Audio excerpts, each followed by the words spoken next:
आप इस बात को क्रेडिट देंगे राजीव गांधी को कि उन्होंने ईवीएम लेके आए? आपको इस बात का क्रेडिट देना पड़ेगा। मैं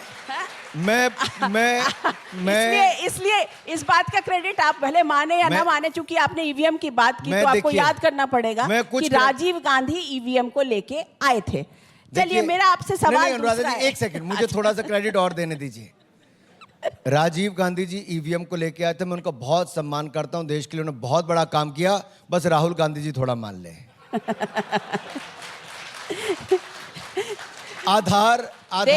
आधार भी सोनिया गांधी जी और मनमोहन सिंह जी लाए थे, तो थोड़ा आप मान लीजिए आधार को भी। नेशनलाइज बैंकों को इंदिरा गांधी जी ने किया था, लेकिन 51 करोड़ बैंक खाते हमने खोला। ईवीएम के घोटालों को नहीं मानते, ईवीएम की फिक्सिंग को नहीं मानते। बट मेरा सवाल आपसे ये, चलिए नहीं, ये बहुत गंभीर आरोप है, ईवीएम की फिक्सिंग। अब देखिए, जब मुझे कुछ नहीं होता, कुछ नहीं होता है, कुछ नहीं। ये देखिए, जहां शहद होगा उसके आसपास ही दिखेंगे।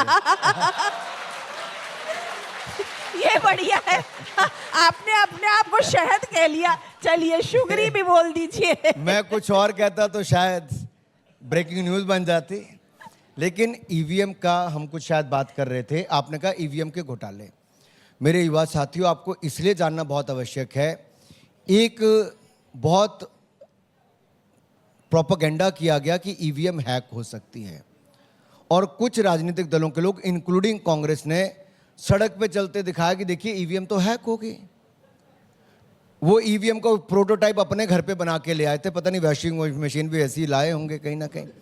वो ईवीएम को लेकर जब इलेक्शन कमीशन ने कहा कि आइए इलेक्शन कमीशन ऑफ इंडिया के दफ्तर में, ये ईवीएम आपके सामने पड़ी है, आप दुनिया के किसी व्यक्ति को लाइए जो इसको हैक करके दिखाए।